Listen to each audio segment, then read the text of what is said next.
services. And we have other colleagues on the call as well today, but we're going to move along. This is our rate structure work group meeting, and we wanted to just go over some housekeeping things of the agenda. And what we wanted to start off was that this meeting is open to the public. Members of the public may ask questions through the chat feature. It says Q&A, but it's chat for this platform that we're on today. This structure allows the department to engage with a variety of stakeholders while providing transparency and general updates to the public. We have our rate work group members who are joining us as well. If you are a member of the public and have questions about the rate setting work group and the work that we're doing, we have our email here in the presentation that you can provide an email to the Bureau of Developmental Services. I also wanted to let folks know that we do have closed captioning available. And with that, we are going to get started today. So today we are going to continue our work on developing the exceptions process for our rates. One of the things that we're going to review is the advisory committee recommendations, and throughout some of our conversations with other parts of the exceptions process with captured feedback. We're also going to look at peer state examples. So that's our goal today. In the next slide, we'll walk you through that. But in just to kind of give a timeline, in our June meeting, we plan to summarize all of the work that this group has done on the exceptions process and develop and just give out those recommendations as a platform for developing the formal exceptions process and what the team would look like. And we just wanted to remind folks that we also will be working on a cost report for all enrolled providers. Our goal is to get that out sometime during the month of July to allow 90 days for the completion of that, which would be August, September, and October. So we can go to the next slide. So just to remind ourselves of the journey that we've been on for developing the exceptions process, we reviewed what types of exceptions may be considered as we move forward with rates. In March, we talked about the process and what that would look like and the required documentation for requesting an exception. The last time we met, we reviewed the exceptions timeline. Today, our focus is on getting feedback from our key stakeholders on what that exceptions review team should look like. So we're going to move into that, and how we plan to go through this is to give you, again, one of the consistent practices that we've had is like, what are other states doing? Can we take a peek at it to give us some kind of a base understanding of what our peer states are doing, and then taking that and, either choosing what we like or developing our own plan. So just to review some of the questions that the advisory group initially were asked about the exceptions review team were, what types of people or groups should be represented in our review team? And is there one review team for each region? Is there one for the state? What should that look like? And what is the process for review team alternates? So just to give some feedback from other states, in Maine, their SIS-A is administered by a group named Maximus. They are in development of, in the process of developing a SIS supplemental verification team.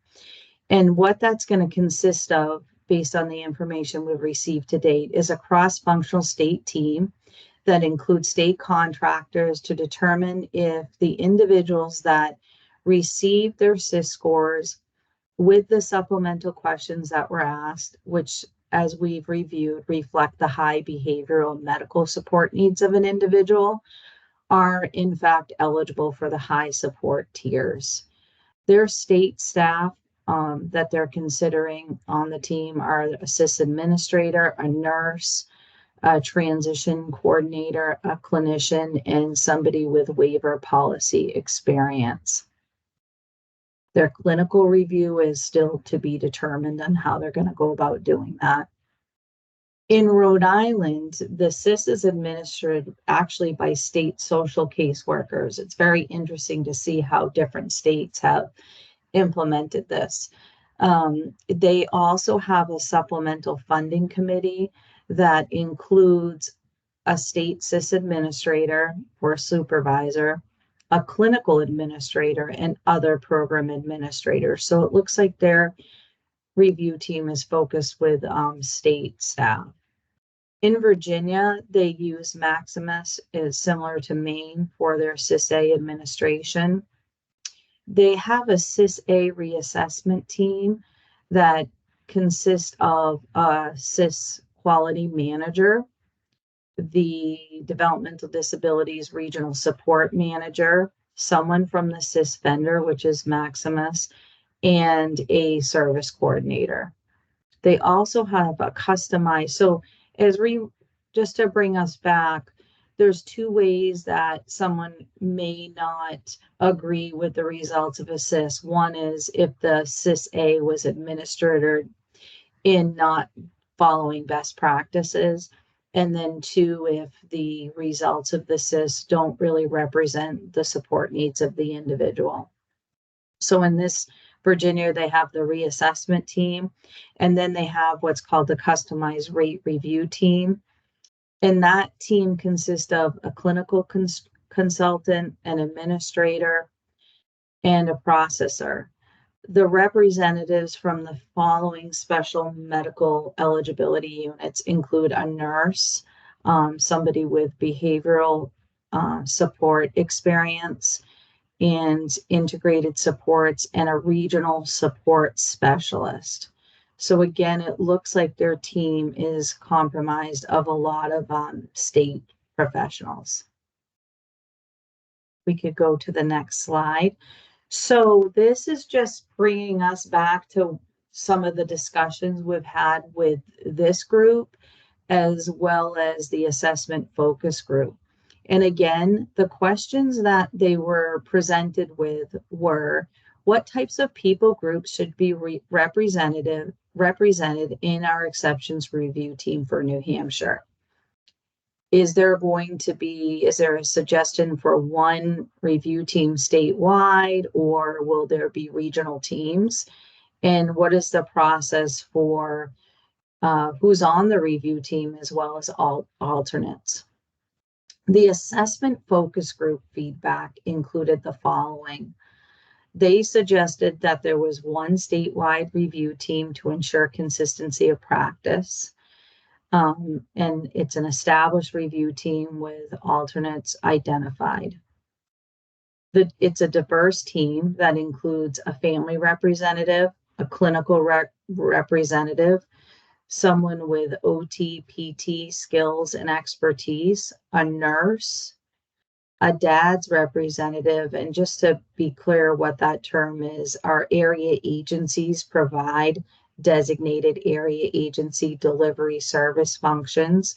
So that would be a representative from one of our 10 area agencies, a service provider representative, a service coordinator, an individual who is in receipt of waiver services, a direct support professional, a home care provider, and even an individual that is not part of the current service system. And it looks like they identified a need for an administrative support personnel, probably to help with the tracking of, requests coming their way and timelines and things such as that. There was a recommendation for annual training and an onboarding standard procedures for everyone for standard operating practices, and obviously ongoing training for the review team. And consideration needs to be reviewed for any potential conflict of interest of being on the team. So in these groups, in our conversations of our timelines, what is an exception request. We've also tried to capture when our conversations or other topics related to the makeup of the exceptions review team. And to date, we have the following recommendations that have been recorded, which consist of, we need to identify what is considered a quorum, what's a minimal, count for that review team to process and make recommendations based on the exception request. If there is one statewide team, a recommendation for cross-section of members from all parts of the state. And there was also a suggestion to address the exceptions demand and I think be considerate of timelines in, efficient responses in a timely manner. There was a recommendation for possibly 2 to 3 teams with maybe a few members that are consistent thread through those teams. We need to consider the member role and review team to weigh in and vote for the requested exceptions. And agreement with the representation on the review teams. I think this is referring to the assessment focus group, that it should include a diverse group of, someone from an area agency, service coordination representation, direct support professional representation, and consideration of funds to pay for participation on that team for the additional workload for those individuals that are asked to assist. That was fast and it was a lot. Well, here we go. So our job today is to work together in continuing to, actually, the Bureau is requesting your assistance in continuing to give us feedback on these questions as we roll up, the process and what that review team is going to look like. So some of the other feedback we received from the March 15 notes is, consideration for how often the team will meet and, again, the makeup of the team. So with that, I'm going to hand the floor over to our rate work group members it looks like we're starting, Jess. We have the 3 key questions at the top, but we also have some internal questions that have popped up. It's like, when will the review team meet and how often? So do you want to start, Jess, with what will be the cadence of the review team meetings? Yeah, I think that makes sense. Okay.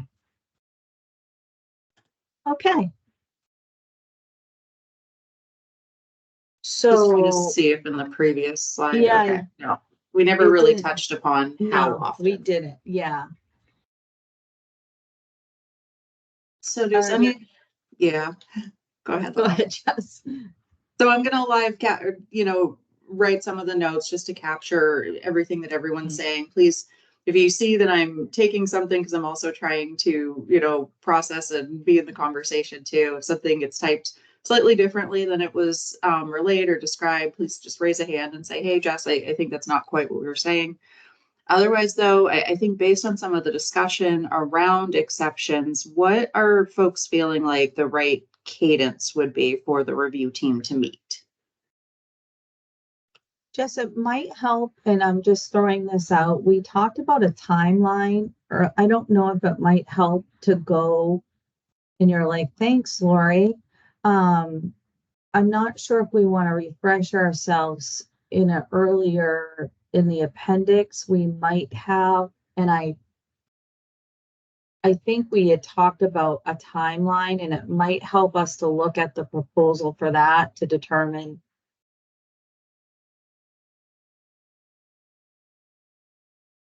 Yeah, so it looks like 2 weeks, there'd be a meeting. I'm not sure if this is the one that I wanted.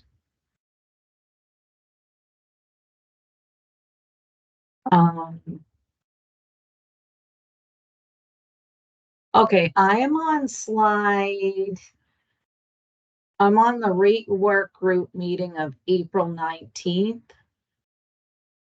Slide 1 of 3, exceptions request timelines.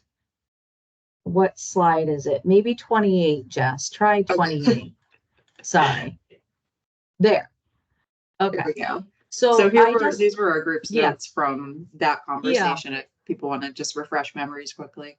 yeah. It's looking here like a 30-day turnaround being preferred by stakeholders. So some of the thoughts were when an exception is presented that there's 30 days. The process should also be uniform.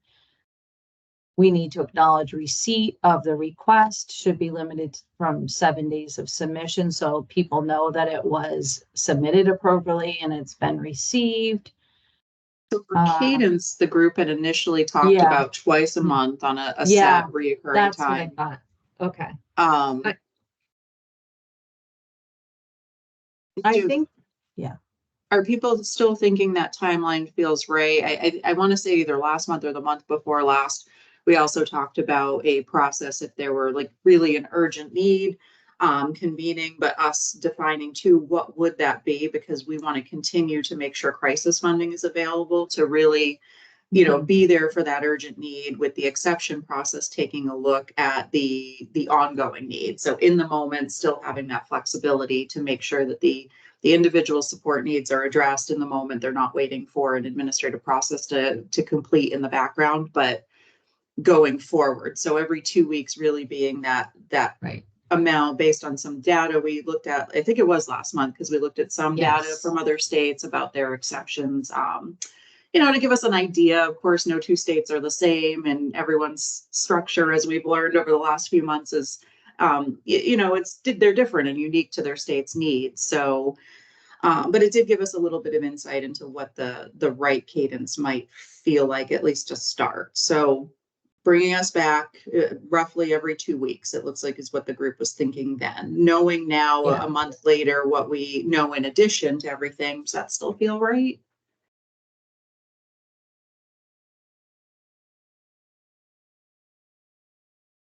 Everyone's so quiet today.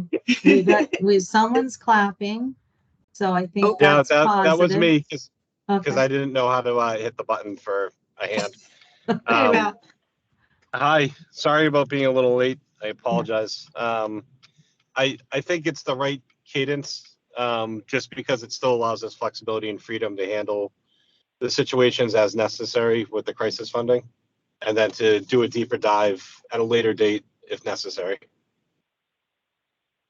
Yeah, I think that's good feedback, Max. We want to set up something that's sustainable and so if I'm just throwing this out there. If you're looking at from the time I submit an exception to expect a response within 30 days, if the team is meeting, 2 times a month, it gives that opportunity. And like, I think it's really important, Jess, that you said is even now today, if somebody has an urgent need, we do have crisis funding that we address that with.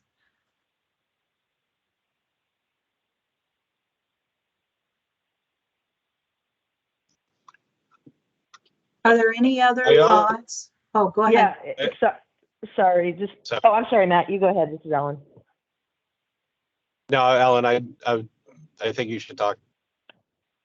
My only thought is, I think you're kind of alluding to this a little bit, Jess, but I think out of the gates, there's going to be a high demand for exceptions process because people are just not going to understand what's going on.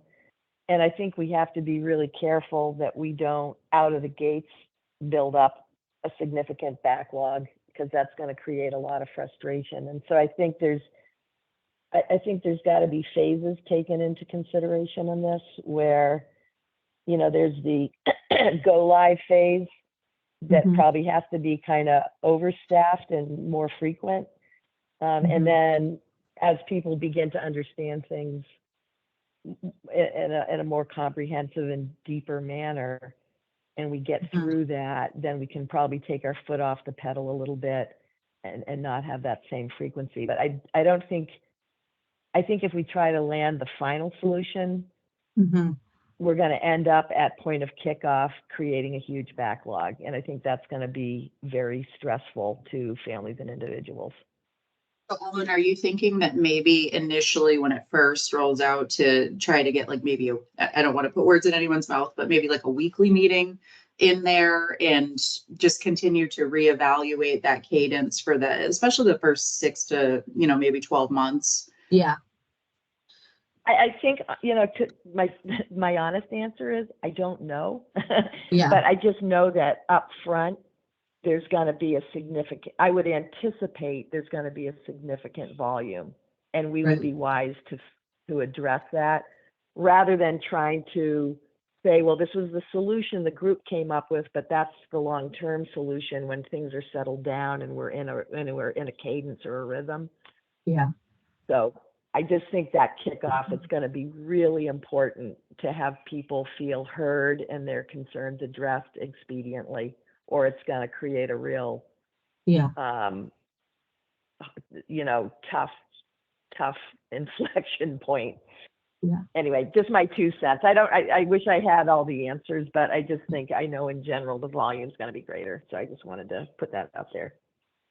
Yeah. So Ellen, it'll also benefit, I'm sorry, I was going to say the group too, who's reviewing, I think with that frequency, those more frequent meetings initially. Go ahead, Lori, sorry. No, I agree. I think it's easier to cancel a meeting if you don't need it than to schedule one. We all know that.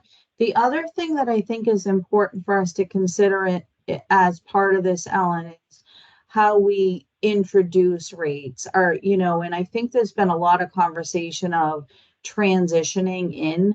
So that could help too. So, I mean, the goal wouldn't be to this day it's this and tomorrow it's that, which would allow hopefully, not that, high need for a lot of exceptions in one period of time if we're looking at a transition pilot approach. But I think it's that's a great point. That's a great point, Lori. But again, I think it's the design of the go live. If we put in place certain assumptions, like our assumption is that there's going to be a heightened volume at go live, and then just design the support system accordingly. It doesn't mean that's going to be the forever and ever amen solution. Yeah. But at least it'll. So but the way you're thinking, I agree with you. No, thank you for that. Matt, did you want to jump in? Actually, Ellen said what I wanted to say far more eloquently and intelligently. So I'm gonna just defer back to her, because that every project, no matter how well intentioned it is and how great it is, if not implemented correctly, it's just going to fall flat on its face. Yeah. So that was all I wanted to express, and again, Ellen did a much better job. So thank you. Great, thank you. So it looks like and I want to just give it a moment. It looks like there's a recommendation that upon initial introduction of this process, that team would set up weekly meetings. If not needed, wonderful, but going forward bi-weekly or 2 times a month.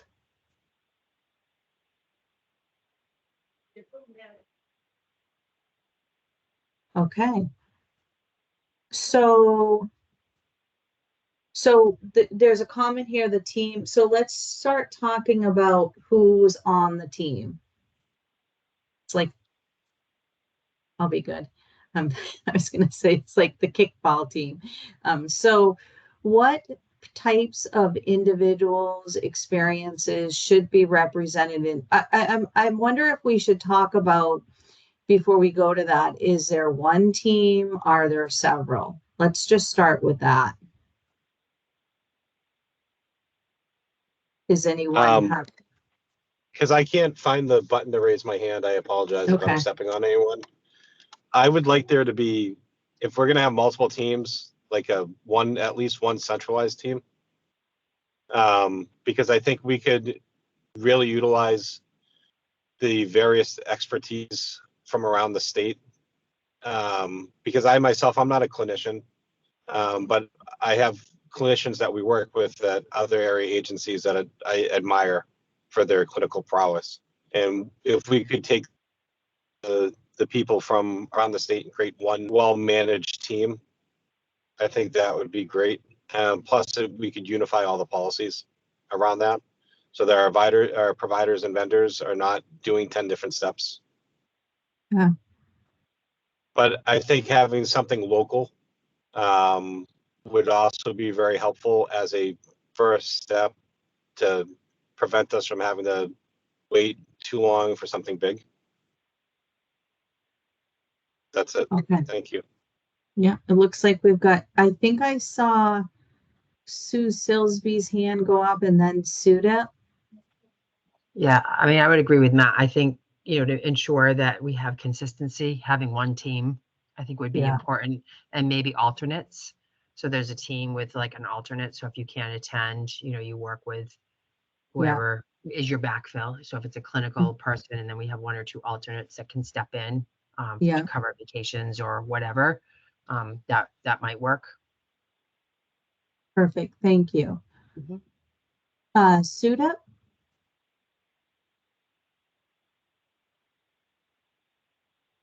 Also thinking about this similarly, it's something like a core team and somewhat, flexibilities um, of service provider agencies or case management, service coordinators, because it's not always that these individuals that needs SIS and has to go through this review process, may have started services. We don't know. In some cases, this could be a very brand new SIS evaluation, right?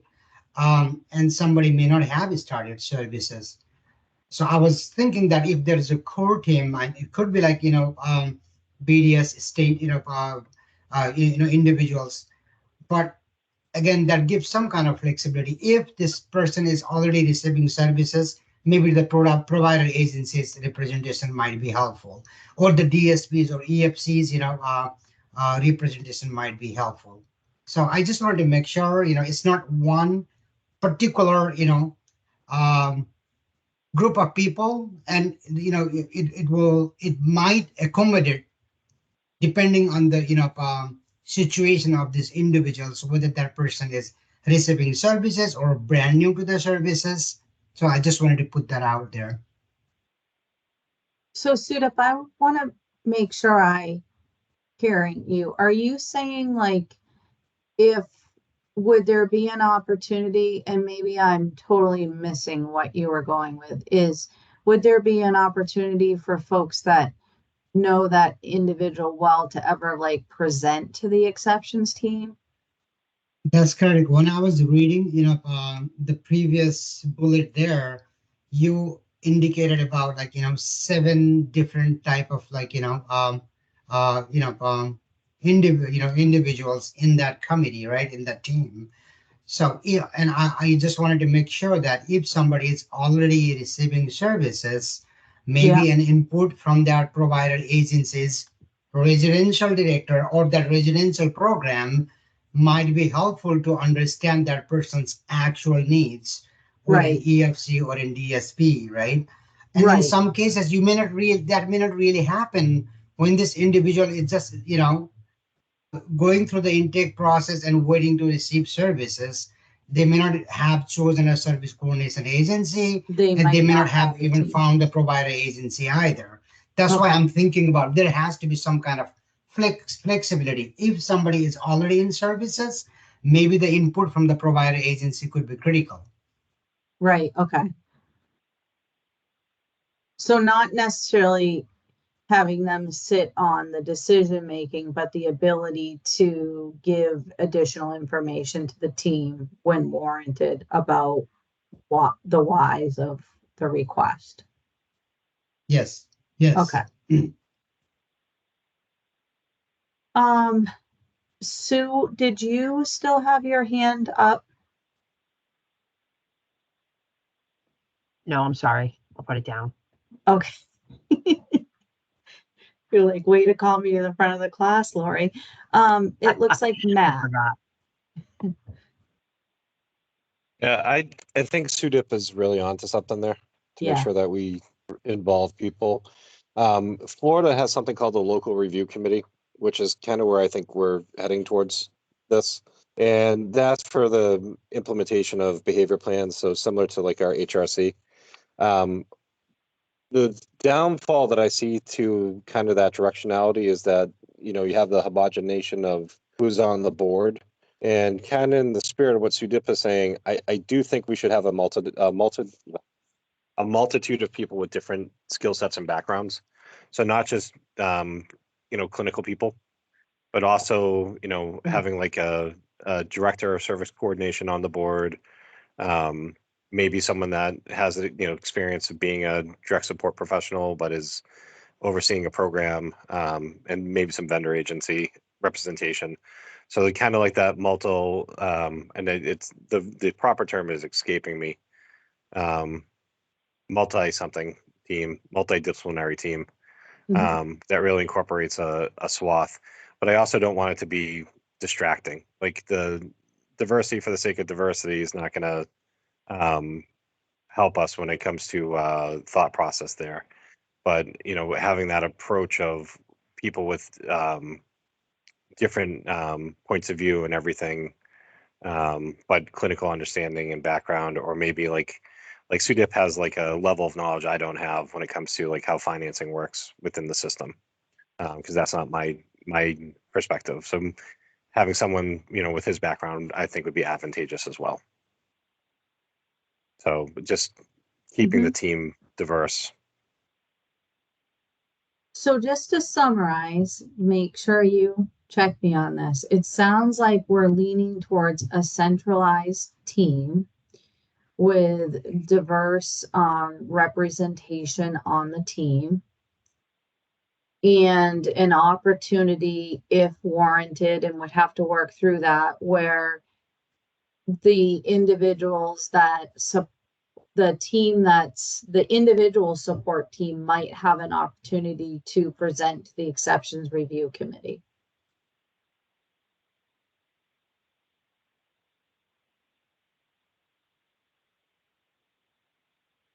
That's what I'm hearing. That's what that's what I'm hearing, Lori. That's my Okay. thought process also. Okay. Now, Yeah. I have a question for you. So coming from a family or an individual perspective, I get, I think that I want to request an exceptions process.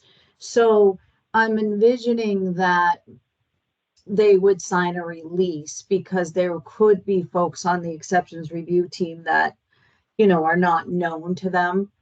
So it would be some type of release, and they would be informed of, I mean, obviously everyone on the exceptions team would be bound by confidentiality, but the individual or guardian would be informed of the makeup of the team. I just wanted to have a conversation about that from a family perspective of,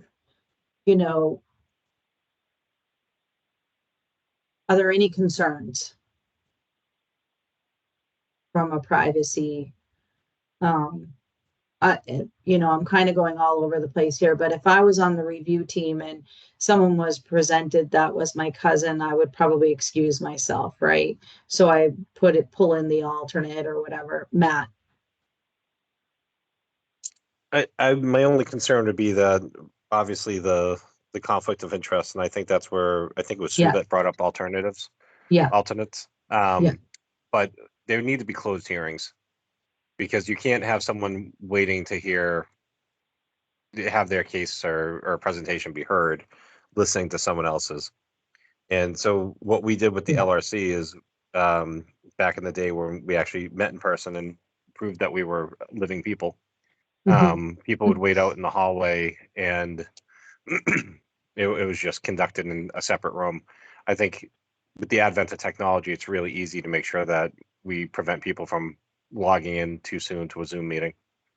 And I think we really need to make sure that it would be we'd have the electronic ability, because if we're pulling everyone from around the state to one meeting, Yeah. It's a tremendous waste of time to drive. And then also, if you, to Sudip's point, if we are bringing an individual to advocate for themselves Yeah. or someone else, that there might be some transportation considerations that go beyond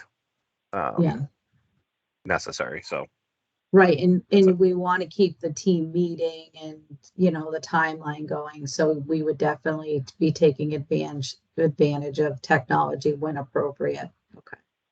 Yep. Lori, this is Ellen. Yes. I apologize because I'm calling in on the phone, so I can't tell if I raised my hand or not. So forgive me for that. But You did. I just wanted to make one comment that if perchance there was a swing to go from a centralized to locally based groups, you would absolutely have to have like calibration sessions, like quarterly calibration sessions or something to ensure that those groups were in complete alignment, because that would be a huge risk. So anyway, not that we're going in that direction, but if we were, that would be, I think, critical. So just a side thought. Yeah, no, Ellen, I appreciate that. Shelley. Hello. I think that we should, oh gosh, I think I lost my train of thought. So I do think a couple things that we need to determine, like, minimal people in the group, right? Mm-hmm. So great to have a backup, but maybe for some there's a family emergency, there's a planned vacation. And my concern is I come in, I have my situation heard, there's 5 of 7 members, and I'm not happy with that outcome. Maybe I think those other 2 members or 2 areas might have had a different outcome. So, I mean, I think it'd be nice if we could always have each area represented. I don't know, I mean, life happens, so it's not always possible, but I am concerned that someone then come back and say, hey, it wasn't a fair hearing. Right. I think that, good point. I think that circles back to what Sue says, is that we have to define what the core team is and make sure there's alternates, so it's, you know, a well-rounded group. And I just want to go back to, are we saying, because I think I brought this up and I didn't suggest it, but not everyone would have to present to the exceptions team. I think it could be, we could look at it as an option, because that can be, it's a lot of time and energy for folks that it may not be needed. I don't know. I just, food for thought on that. Feedback. I agree. Definitely an option. I think that, you know, the documentation hopefully will speak for itself and not have to make that presentation. I think the other thing I was going to say is on the confidentiality piece. I mean, I don't know if the state has or be appropriate, but a business associates agreement that goes through confidentiality and, you know, having all that information might be appropriate. I do think families should have releases that they sign, so again, that they're aware of it. I think that's a good idea, but that business associate agreement might be another piece so that the team members understand their role and how serious it is. Mm-hmm. One question I have for the group too, kind of just building on some of what's been discussed, is I think, you know, us really definitely seeing the value in having local committees, but is anyone concerned, and I'm particularly interested from some of the providers on, because, you know, and historically, I think there's a lot of benefit to local groups, but one thing that we've maybe heard with relation to that could be, gee, we've prepped something, similar requests, similar needs, you know, from a broader level. Nothing's the same for individuals, but maybe the requests look similar and it was supported in one area and not supported in another. Do you think that there are ways, I know there was a recommendation for frequent meetings amongst the local committees to kind of make sure that everyone, you know, there's uniformity, but do you foresee any risk in situations like that happening, and what might some recommendations be to ensure that you know, that something doesn't get approved in one area and maybe denied in another area?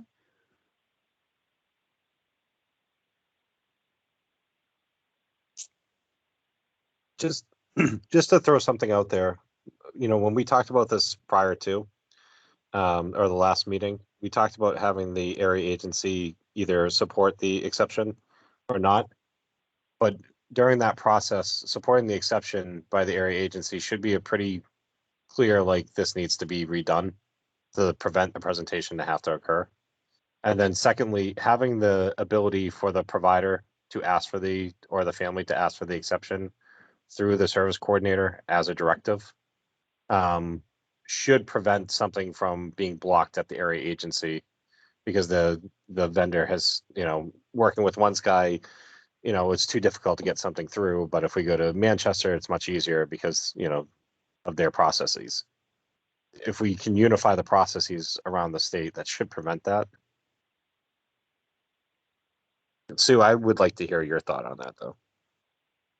I mean, there's nothing consistent about the 10 area agencies.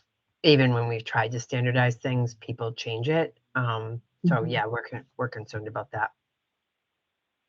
So Matt and Sue, I have a question. So Matt, you brought up something that I think is really important. Are you saying that you're recommending that the exceptions request goes for a review through the area agency before it goes to the exceptions review team, or it just comes? It has to, because they're going to need crisis funding and all that stuff too, right? So no, not so necessarily, but yeah. I mean, but you're So going to be in a situation where someone's budget is going to be reduced, because why else would they be looking for an exception? So there's going to have to be someone to turn around and say, hey, we can't do this. And someone's going to have to step up and say, you're right, we can't. Or no, we agree with the finding, to prevent a reduction. So I do think there needs to be some sort of a preliminary review. It doesn't necessarily, you don't have to have an agreement in it, but there should be something at the local level where, and it should be pretty fast. Like you should be asking for a review. It should be the next day or next business day. Right. So right now, I'm just going to say something. Right now, if somebody needs more funding or less funding, it doesn't go through the area agency. I'm just trying to walk through that. If someone needs crisis, go ahead. Your service coordinator gets involved if they need more funding. Correct. I don't know how it gets done at other regions, but our service coordinator gets involved. They involve their supervisor and potentially the director. And there's a pretty quick review that gets done, and then they move forward with it. Do we have the proper documentation? Do we agree with this? Do we not agree with this? Do we need to have a meeting with the families? So all that, I'd call it first tier decision making is being done in the moment. I don't see where we'd have a difference in that happening with this. I mean, there would still have to be that first tier of decision making done, but I think there just needs to be some tight timelines around it. Because if Sue's like, hey, this person's funding is going to be reduced, which means we're not going to be able to continue to care for them because we can't do it safely. There's got to be a quick turnaround so that, we don't destabilize that individual in the sake of trying to get paperwork done. So Matt, rambling? Yeah, no, it does. And I'm wondering, just for the purpose of capturing the group's recommendation, are you envisioning a separate review team per region, or one review team made up of multiple area agency representatives? Because that could, throwing out there, that could be a way to standardize processes too. But. No, one team reviews everything, but your service coordinator and the area agency representative, whoever that may be, and they are two totally different things.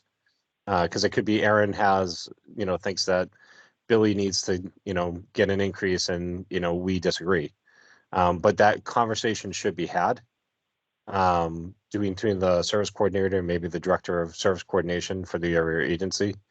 And then, that's a pretty easy conversation to have. And they can just say, in a joint email, we support, the exception for or it could just come from the service coordinator, like Aaron, the area agency could not support it, and they can just say, we support it, the area agency does not. And the area agency isn't the final word in that, but Aaron still goes ahead and does, sorry, Aaron, goes ahead and does the presentation to the exceptions board, and they go from there. you know, the area agency is not infallible. I mean, we make mistakes all the time. You know, and sometimes this is where that checks and balance comes into place. But if we have a scenario where, you know, we're obviously seeing something that's wrong, I think that will really help whoever's on that board for the exemptions process to be able to say, you know, the area agency is supporting this, they know that person best. Let's move forward. And if the area agency isn't supporting it, it gives more credence to let's ask more questions. Because maybe the area So- agency is getting it wrong. So Matt, I just want to clarify, I see you, the people vote. Are you saying each area agency would have a review team, or there'd be one area agency review team? I just wanted to make sure One review team for the whole state, but again, it shouldn't be a review team at every area agency. It should be Okay. the service coordinator is making a first tier decision, and the director of service coordination is relying on that person and signing on or off of the submission to the exemption process. It shouldn't be going to my level. It shouldn't be going beyond the director of service coordination. It shouldn't be like 60 people, because realistically, if you're going through this, you've had team meetings, I would suppose. You've talked to the families, you've talked to the providers, and everyone's saying, you know, this is either an issue or not an issue. And that's an assumption on my part. Maybe that's not the right assumption. We have to build that in, that there should be some sort of a team meeting prior to the submission. Okay. And the service coordinator either signs on to it or they don't. But I think the director of service coordination needs to take on the responsibility of making that decision for the area agency, whether the area agency supports it or not. But I don't think it shouldn't be a giant process. It should just be a team meeting, you know, either where, you know, the service coordinator feels comfortable signing on to it or they don't. If the service coordination agency doesn't support it, Matt, or full group, sorry, are we envisioning that it would likely stop at that point unless, of course, the individual Yeah. guardian or someone else wanted to move it further? I don't think it should stop. I just think there should be a brief paragraph explanation. We met on this date, working with Matt. He's, you know, while he's charming, he's also combative. He doesn't fit these parameters. So, you know, half the group thinks we should move forward with this. The other half is hesitant or against it. You know, for these reasons. So, however, we're moving this forward for presentation and review, and then let them have their day. You know, either it gets moved forward or it doesn't. But I think whether we all disagree with it or not, you know, our families need the ability, and I think legally that we're required to, and our individuals certainly are required to have it, the right to have a review. Yep. And That then makes also a sense. right And- to an appeal. Sorry. I said, but also a right to appeal, which I don't think we should do anything other than have it go through the AAU. It's a pretty standard process. So it looks like, I just want to make sure we move. It looks like we might have Ellen and then Erin, you're number 2. You're next. I see you biting your lip. Hang in there. Hey, Lori, Ellen? I Yes. can't figure out how to put my hand down, so Oh, my hand okay. is not not Okay. up.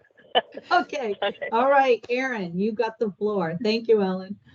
So since Matt brought me up, I figured I should say something. So, so This is not a political debate. No, not a political debate.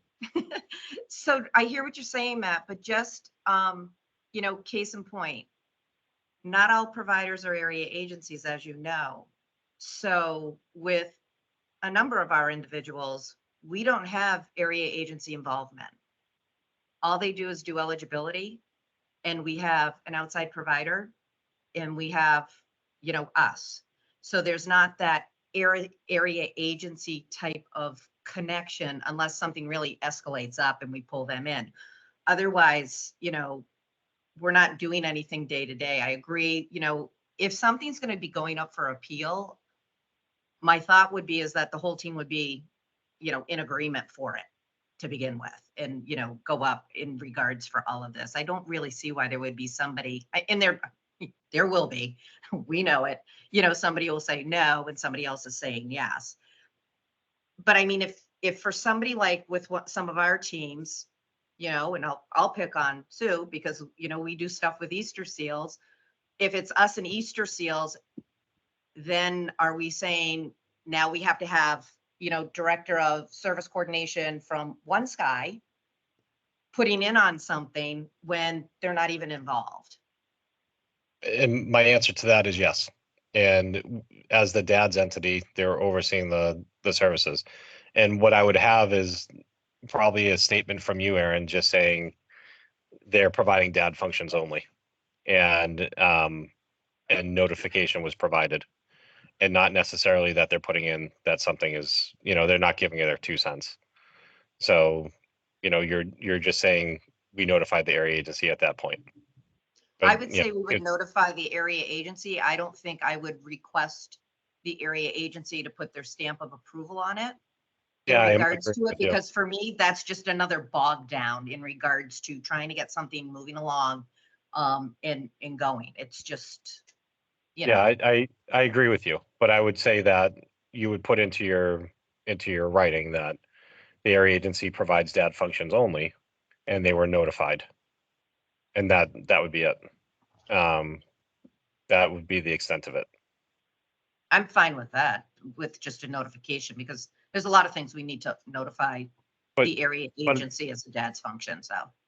but I would So- also say, Aaron, in lieu of the fact that you don't have an area agency, if one of your service coordinators is out doing something, I would want you to sign off as their director in lieu of the area agency's director. Because it's some of our service coordinators mean well, but you know, they do the wrong thing for the right reasons sometimes. So Oh, totally agree. that's that's the caveat that I just want to throw in there, is that there just needs to be someone at the managerial level who's overseeing the service coordinator sign off on it. So if it's not the area agency's director of service coordination, it should be you or whoever you delegate that authority to. Yeah, that would be fine. That would, Okay. that would make sense. I would hope that we would be involved in it at the managerial level in regards to something like that. Yeah. Yep. So But I the want code to is requiring it. I just want to seek a little bit of clarification because I'm hearing a couple things. One, I'm hearing at minimum, possibly, there's an agreement that when a service coordinator is compiling an exceptions request, that the area agency is notified and informed of it. That's kind of the minimal. Is that what I'm hearing? So that as the entity overseeing the quality entity is aware of the exceptions. But then I'm hearing something else, and I just want to be that, Matt, I think initially you were saying that the area agency would have a review team that would either endorse or not endorse it. No, not a No, review you're team. not So saying that. Okay, thank no, you. just their director. So, you know, and Aaron brought up a good point, because I'm looking at myopically Yeah. through the area agency Yeah. side. Yeah. So whether it's the service coordinator and their director, that's who needs to sign off on it. It shouldn't be an area agency full review team. So It is should the be, area agency informed, Matt? So I yes, get it. in So, any case. okay, So okay. like we kind of look at it through like a 3-step process. Yeah. Service coordinator agrees with it. They go to their director of service coordination. They agree with it. They notify the area agency with the submission to the executive or to the exceptions committee. And it might just be that they're notifying as a CC to the exceptions committee. Like if you like, hey, we submitted this to the exceptions committee, and you send that as part of that email submission to the exceptions committee, you CC that person on it, whoever the contact person for the area agency, you're giving them notice. I mean, you're doing your job, you're giving them notice. And I think, Aaron, unless you can come up with anything, I can't think of anything that they would need to let us know prior to. Does anyone else have thoughts on this topic? Sue. I mean, I feel like I mean, I agree that some local approval or some first step approval should, be done, but I do worry like about chasing down service coordinators. We have Yeah. not had the best of luck with authorizations. And then I just worry that that's going to get caught up in a month-long process before it gets to the exceptions committee. And like, so if we do this, like, I think there needs to be timeframes very well, like clear timeframes that are consistent across all, Mhm. so we know. And like we have some visibility into where things sit. Because it's not uncommon for us to hear the area agency say it's the bureau and the bureau say it's the area agency, Yeah. and we have no idea. And so as a provider who's like paying the bills, it feels like we should have some visibility into the timeline, the process, and where things are in the process. And didn't we talk about that the last go around? Wasn't it like I'm 7 look- days from Yep, the I'm time of the looking for it request? right now to see if I Yeah, can we flash it for had- folks. That there would be, I That's think it from the was exceptions committee, right? acknowledgement. Not now we're adding in another local approval. Yeah. No, because I think we had talked about that beforehand. Because Okay. Sue, I share your pain. I mean, we have very stringent timelines that we require for all of our service coordinators here, because that drives me insane when we just sit aimlessly. I think we said in this, I Yeah, want to we had clarify. like a really nice timeline schedule Yeah. mapped out, I think, or not mapped out, Mhm. we're taken Yeah. down, typed. It was typed. Hey, I just need to leave, and I know that Matt usually uses me as an example, and I wanted him to know that I wouldn't be responding. So, and it's Aaron, not because I'm before- ignoring him. I just got to get to another So- meeting. So Jess, while you're looking at that, I'll miss you. I still needed to confirm one thing. I think what I hear you saying is the area agency is informed, but not the review team. Is that accurate from your perspective, Aaron, Matt, and Yes. Sue? That is accurate for me. Okay, Yep. Let Yep. go. okay. Okay, thank you. Oh, here, I think this is starting it. Okay, Okay. so 60 days to put through a request. I thought we had some maybe more like micro timelines that were discussed as well. Oh, here we go. Here we go. Okay. 7, yeah. Meet the first week and third Monday. Oh, we were looking at it before. Sorry, folks. By Friday, all decisions would be finalized by the Friday of the meeting. So we'd meet on a Monday, decision by that Friday. And we're shooting for a 30-day turnaround time. That's the state committee, right? So Yeah. how Sue, long? would you think? You think giving them a week, 14 days? I think 14 days to be able to submit something up is more than enough time, because it should just be email and documentation, a copy of the ISA. You'd have to, or you could do it like DCF does it. Within, what is it, Sue? 10 days, you have to have a team meeting, and then you have to have a treatment plan within 10 days after that. Yeah, something That'd be like that. 20 I don't know days. the exact rule, but yeah. I mean, Yeah, I just but- worry about the, kind of the local stuff getting caught up, that we send something and it just sits in someone's email or whatever. And then, it's the process starts at the state, Right. but like, So- what's that process prior to? So how Right. about submission to whoever the service coordinator is? They have 5 days to respond to you, business, or 5 full days, business days. If you submit on a Monday, they have until Friday to schedule a team meeting within 14 days of your original submission. And then they'll have another 14 days to submit it up to the exceptions process or committee. So the whole process would take no more than 60 days, even if it's drawn out to its last day. Is that acceptable? I mean, so when you're requesting, I guess, a change, what is the change ever retro to the request date? I think that's a wonderful idea. And that would actually make the most amount It of sense. depends on how because- retro you're asking. for. Well, No, we're but saying it's gonna be 60 days, right? So if we Yeah. hold Say- ourselves Right. to the First. process, it would be Yeah. a You 60 submitted- days, and if it's approved, it would be a retro to the date requested. Yeah. Submit it So to one April 1st. applicable.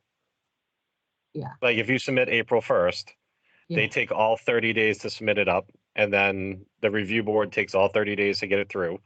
So now you're into June, May 30th. They can retro it back to April 1st. Or could, I have this suggestion, and you're probably not going to like it. If the process, I'm hoping, and I might be a bit ideal, that this is being asked in advance. Someone has a cyst done. It's either, maybe it's indicating that their support needs are lower than it was in the past. And, the team is not agreeing. So it's, I just want to be careful about how far back, that's all. Well, instead of Oh, actually, no, Lori, to your point, instead Yeah. of, because we wouldn't have to retro anything back, this is where notifying the area agency of the intent to do this, it pauses the reduction. Right? Until it's settled. How about that as the rule? I like that.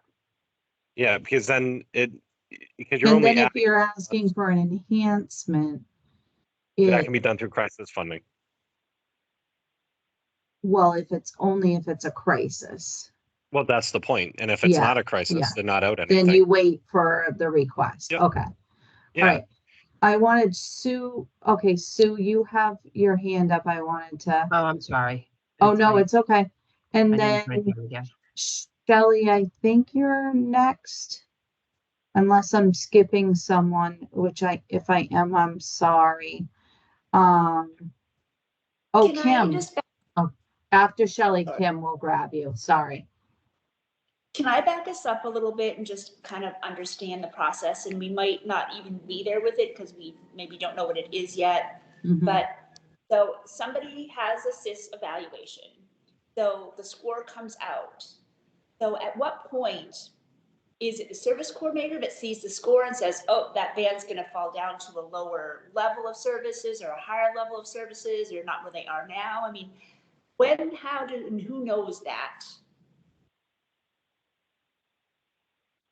Right. So your first question is, once assist is administered and the results are provided, who receives the results and how does the larger team, what's the process of informing the team so they even know if there's a change or something? Yes. Yeah. Okay. I don't know if we've formally developed that, but I think it's a really good point, is like, we have to start from, once the assessment is done, how is the individual guardian informed and the supporting team? And is there a timeline for that? Because that's important to make sure everyone has that information, because then they can decide if they need to pursue an exceptions process or not, correct? Yeah. Right. So I'm thinking, Matt's been talking about a meeting and this and that. So I'm thinking, and again, I don't really know who participated in this, but if there's a major change based on the CIS score of funding, then I think you would have a team meeting and have that discussion with some people. And so you've already had your team meeting before you even decided to start that process of asking for a reassessment. So then maybe those timelines and those things have shifted. But again, I'm not that familiar and I don't know if we've really fleshed out how that's going to work.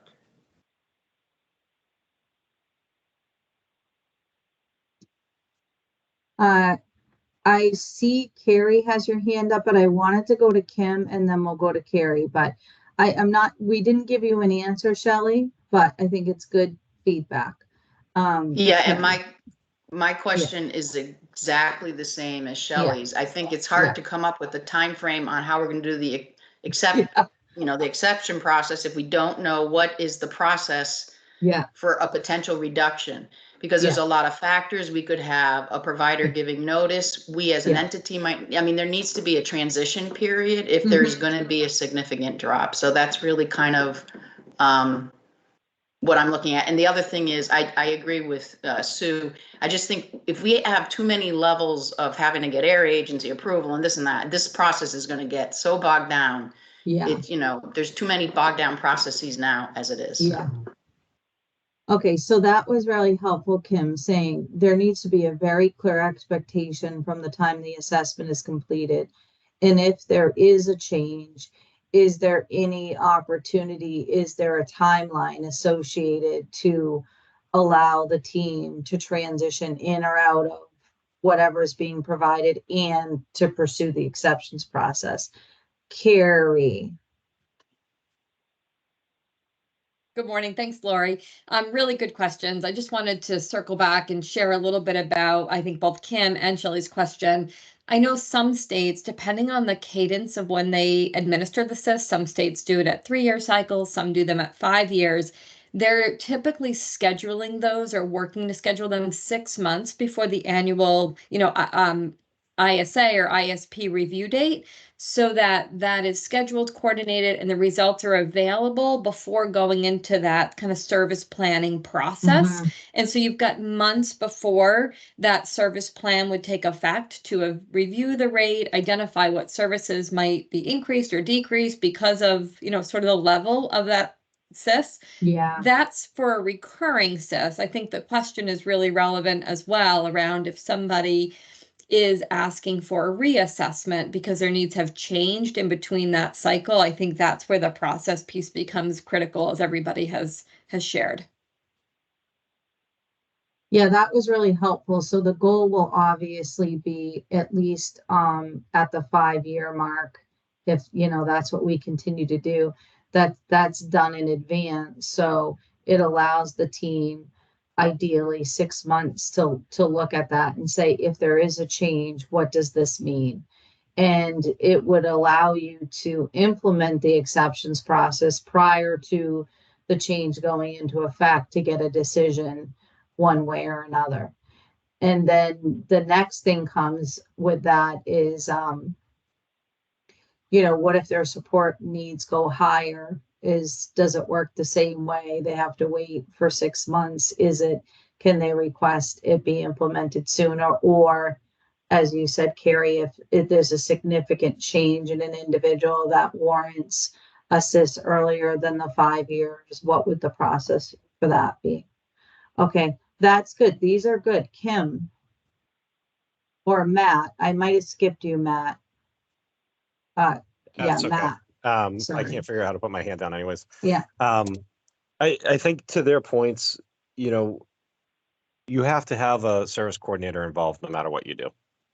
Mhm. And getting the area agency notification to them shouldn't slow down the process by any stretch of imagination. But by saying that we are going to have a member, whoever is the supervising person of that service coordinator, review everything, I think is just good business, just to make sure that we're not doing the wrong things for the right reasons. The other thing too is if you're successfully supporting someone and their assist gives them a higher band, but you're successfully supporting them the way they are now, that doesn't necessarily mean that you need an increase in funding. Yeah. Just means that there's accessibility to the need, or the accessibility to increase funding. And so I don't want to get bogged down into that. And there's going to be plenty of planning. I think we're hyper focusing on emergency things because right now the way our system functions is that, you don't get anything unless you need something. And what this is trying to do is take us away from living in the moment and planning for the future. So I get where everyone's coming from, but I also want to make sure we're reframing our thought process during this, because it's about finding a process so that we're not behind the 8 ball every day. We're planning for the future and the needs of our individuals. But I also really like the idea of making sure we have tight timelines and expectations for everyone involved. Because our providers make the world work. So thanks. Thank you. Kim? Yeah, I guess just a couple of things. I agree, Matt, that we need to plan for the future, but it's a little scary living in the present right now, not really knowing what rates are going to look like, so I think there's a lot of angst around that. And I know it's a big process we all have to get to, but that's still hanging out there. And then I guess my other question might be is it Katie? When you have a situation where someone is being, they have a high CIS level and they've been with a provider, for example, for several years and are doing incredibly well, would there be a situation where their CIS scores change and you're looking at reducing a provider who has been paid, you know what I mean? Like they're doing really well because they're living with this provider. I'm just curious if that happens. Yeah, I think those are all the things that we're going to have to look at as we move into this. Like, what are we seeing? And, but the CIS should be looking at the person's support needs versus the, it really asks questions on day to day. What do I need to, Right, have a successful day? Yeah, exactly. So Yeah. when the CIS is completed, if there were, either paid or natural supports that were, helping in the success of that individual from a day-to-day standpoint, the goal would be and is with the CIS to be answered in that kind of context. And, it doesn't change the result because there's help. If there wasn't that support or, that strong structure, what would that look like? And that's how the CIS scoring happens. So I think if I'm kind of understanding your question, Cam, it's if someone has successful supports in place, would it then make it appear that they need less from on the CIS? And the answer to that is no. Thanks. Can I just throw out too, we may never get rates. And so, I mean, realistically, I mean, that's a question for our legislature. So like, it's what I'm trying to say is that the CIS is going to give us the ability to just plan for the future. It shouldn't be emergency based, like where we're at, where something has to happen for there to be increase or anything like that. And I think once we get onto a cadence, it should be fine. But we may never get rates, and I think we're going to be in a situation where we're constantly wondering what's going to happen with us all financially. But we may still have to keep doing individual budgets with the CIS, just informing whether that budget makes sense or not.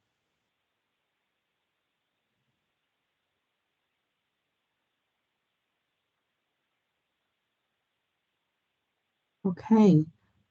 So I want to just go back to, so let's just try to summarize this is really helpful. So thank you, everyone. We're talking about there needs to be a timeline of CIS implementation and getting the results of it that could, everyone, it's fully transparent and folks can expect. So then if they choose to follow the exceptions process, they get the information in a timely manner to determine if they want to submit an exception. It sounds like we're working towards one CIS exceptions team with a diverse group of participants with alternates, and having the area agency informed when exception is being submitted to the team so they stay in the know. I actually think that's a good idea because it will help them with trending data. Like, are you seeing that everyone's asking for an exception for a certain service, or are there trends being identified that we're going to want to look at statewide as well? I mean, obviously, if we keep getting an exception for a particular service and it's statewide, then we have to, it's really not meeting the exception rule. It's like, what do we need to learn from this statewide as to why we're getting so many exceptions, right? Okay.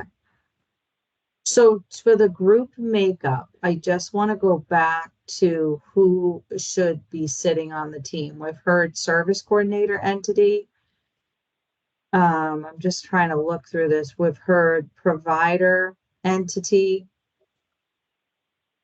One centralized core team. I'm looking back at some of our other notes. It looked like, someone who is a direct. Go ahead, Matt. I was just going to ask, are we focusing on entities, or are we focusing on like skill sets?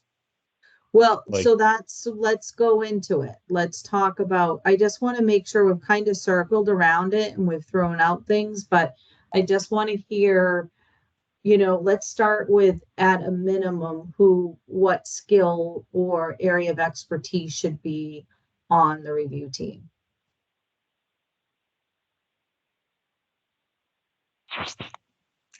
I'd start with the clinician. Yeah, I would add like someone who has strong, a behavioral clinician as well as, someone with medical, like a nurse. Yep. And that person could like Sue has a nurse and she has a BCBA, right? Mhm. Sue, you have BCBAs on staff, right? We have a couple, yeah. Yeah. So I mean, that could be a person that represents a provider, but brings a clinical perspective. Right. See, I'm more concerned about clinical perspective so much as like who's on the cast of characters on it. Okay, so it sounds like a clinician is number one with behavioral experience, as well as a nurse or someone that has medical experience for individuals with high medical needs. I would agree with that. Okay. I think the clinician too, if it's not somebody who's familiar with ITS services and it is somebody who has ITS needs, it's important Okay. that someone with that background is there. Yeah. Okay. And I'm assuming they're all going to be people that, like, the nurse would be a nurse trainer. So it's people that have experience in supporting people. Okay, just checking. Yeah. Experience in, the services that we provide. Definitely. Yeah. I think we would need a liaison, a BDS liaison. Mm-hmm.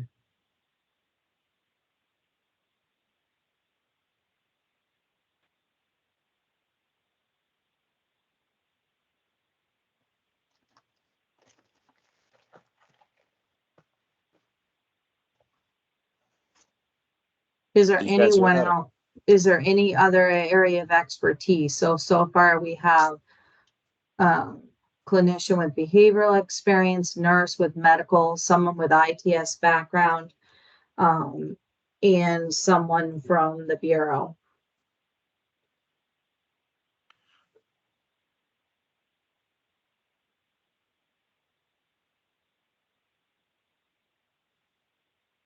I think if we could get someone like Josh Gellings, Mm-hmm. Would be a good fit for that as well from the Bureau. Because if we could have someone who's a provider like a BCBA and then someone like Josh from the Bureau as well, Mhm. so you'd have essentially two people from the Bureau. And maybe like Sue, I think you'll probably listen to what I'm saying, because I think you're probably going to be able to translate it to something that makes sense. But like someone with the forensic experience, you know where I'm Yeah. going with that? Yeah, that's why I had said like the ITS background was kind of what I was, like I think of like Dr. Gidry or someone like that. Mhm. Yeah. Okay. So I see That in was- the chat, I just wanted to acknowledge the chat. We have a question. Does the family get a say who is reviewing the situation? I think that's a good, I think we talked a little bit earlier that it would be really important for the family or the individual to be informed of the composition of the review team. But are you asking, should there be a family member, an individual representation on the team? We've talked about that, but it's just not coming up in this immediate conversation. I mean, I think it's always good to have, someone with lived experience or a family be part of that. Right. And then the follow-up question is, can they invite their own clinician or family? We had talked earlier in the conversation about that there could be an opportunity when the exception is reviewed that the team may present and may so I think it would be very hard to have every individual to have a representative on the review team that knew them, but instead give the opportunity for key folks to present on behalf of the individual if needed. I'm just trying to respond to the comment. I agree with that. Okay. I just don't know what having a family member, because you're doing a clinical review of were all the policies and processes followed, are Medicaid laws being followed, and is this the best thing for any individual that's being reviewed? Having a family member, unless they have like a professional background, I don't know, other than the humanitarian side of it, which is important, I don't know the value they provide to that. I would, and I know that's a terrible comment. I'm sorry for the not being politically correct. I want to make sure that when we're doing this to the best of our ability for all individuals and not just in a case by case basis. So Matt, it kind of sounds like what you're saying is that each, individual request where it's, appropriate has the opportunity for different, different representatives picked by the team, family members, individuals, but that core team kind of being consisted of some folks with very specific subject matter expertise to aid in that. So everyone would have the opportunity, but the folks that sit on the team, I think just for the purposes of this conversation, you and I were kind of thinking the same thing in terms of policy adherence, some of that subject matter expertise that can become a little tricky when there are folks from outside agencies or entities that would sit on that review team. And then also, just since we're on a rate work group meeting and talking about funding, also the reimbursement for someone who's not maybe either being a state representative or someone paid from their typical 9 to 5 to sit on that committee. Just some considerations we'd have to make it for this group as you're forming this recommendation. I mean, it should be very dispassionate. That's, I think, the point I was trying to make. So I appreciate you, and not everyone's going to be able to advocate well. We don't want to turn it into like a courtroom proceeding either. Right. Absolutely. Right. Shelley? In Stu's perspective, would it be helpful to have someone like a provider on there from the residential side, just as a manager? Not a manager, but like a director or something. I mean, I do think it makes sense to have somebody who has significant experience running programs. Yeah.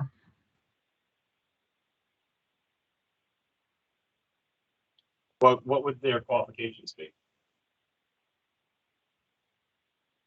And I'm sorry to put you on the spot. I'm just trying to think. I mean, I just think that like sometimes, like someone who really, I mean, it's more like, program administration, somebody who really understands I mean, I know it's about the clinical need, but it's also about the reality of like the situation. The day to day. Yeah. Right. Well, and it's to make sure, I mean, we are in the business of providing care. And, Kim, I think it was your point, like if someone's doing really well, is that going to affect their thing? I mean, we also have to make sure we maintain our providers in the process. And that is a consideration that should be at least reviewed during this, because we don't want I agree. I think we have to think about, like, we have to approve, and I don't know if this is, you have to approve it and really think about like, what are the consequences if you don't approve it? Is somebody going to be homeless or have a home that they've been in for 20 years? Like, I don't know. I just feel like there's got to be someone in the room that can like bring those things up, that it's like, there's clinical, there's behavioral, and then there's reality. And I just think, I don't know, those things have to collide to some degree. Yeah, I think good points. Shelley, I just wanted to give you. Thank you. So I guess I'm struggling a little bit whether this is really a clinical review or whether we should include, I'll call boots on the ground people, because I know the presentation had DSP and home care provider, which when we went through it, I'm like, oh, that's really great. I really think, kind of to Sue's point, those people understand the care needs and what that means. But then we've kind of been talking more, this is more of a clinical review. So I don't know if it really would be helpful. So I don't have an answer. I'm just kind of throwing up both sides. The other thought I had was, would it be appropriate to have a SIS evaluator or a supervisor on the committee? Because they would know, I guess, if things weren't done properly or there are issues, or they might be able to be kind of a baseline person in their meeting. Just a thought. Thank you, Shelley.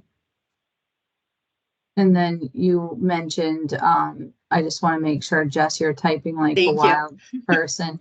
Lori could she read my face, mentioned- guys. As I'm She going, "What was the mentioned next-" having a CIS evaluator on the team. Yes. You know, in case, you know, there's questions about the, you know, CIS results or whatever. The current or someone with some CIS Yeah, experience. Okay. and I think Shelley was going back and forth, like, initially it sounds great if you have a DSP or a home care provider, but is the role of the team really a clinical medical review of the support needs of the individual?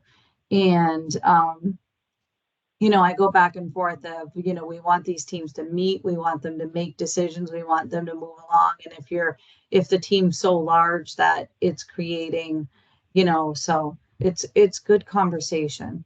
And I see you in the chat talking about, you know, the family member or whatever having a role. And I think we did talk about, I just want to keep going back that we would have to work this through as, you know, part of presenting the exception. That's where the family or the individual's clinician will have a lot of input into the exceptions request, I think. Matt? So do we just limit the panel to 6 people? A CIS evaluator, a nurse, behavioral, 2 people from BDS, a liaison, and like Josh. I don't know what Josh's title is, but his functionality is what I mean. And then a ITS provider or like a business administrator. Okay.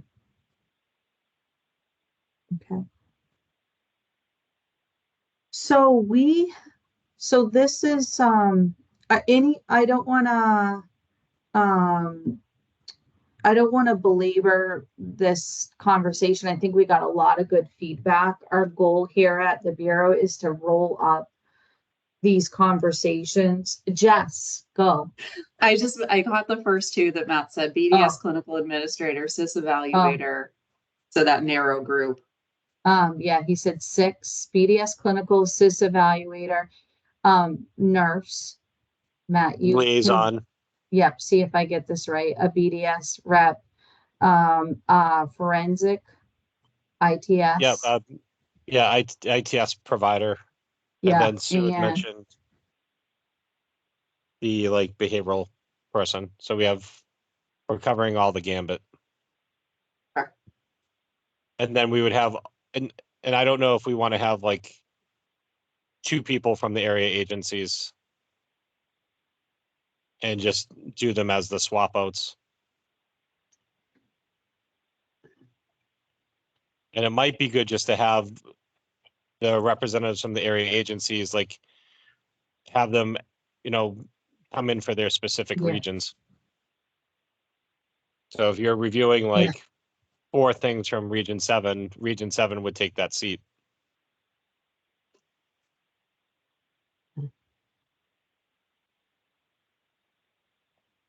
Okay, so I'm going to, thank you, Matt. I'm going to wrap up our conversation today. What we're going to do is talk about, you know, the next step. So we're meeting again in June. What we plan to provide for you is the summary of all of this process, and we're going to use some help from Carrie and her team to help put all this information in a very easy to read format and develop some final recommendations from the work of this group. So that's what we'll be doing in our June meeting. We'll also continue to provide an update to this group about the draft cost report that we plan on getting out, hopefully if all goes well, in July, to share with individual provider entities for beginning their work on completing it starting August 1.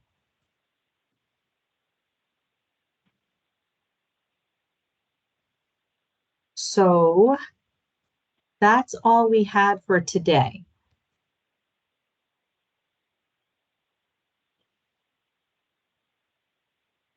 Okay. I want to say thank you all, and I really appreciate Shelley for allowing me to talk over her several times. I apologize. Send her a check, Matt. All right. All right. Thank you so much. And I hope everyone has a nice weekend, and we really appreciate it. It's been a nice process going through this together. So thank you. All right. Take care. Thank you. Thank you. Bye now.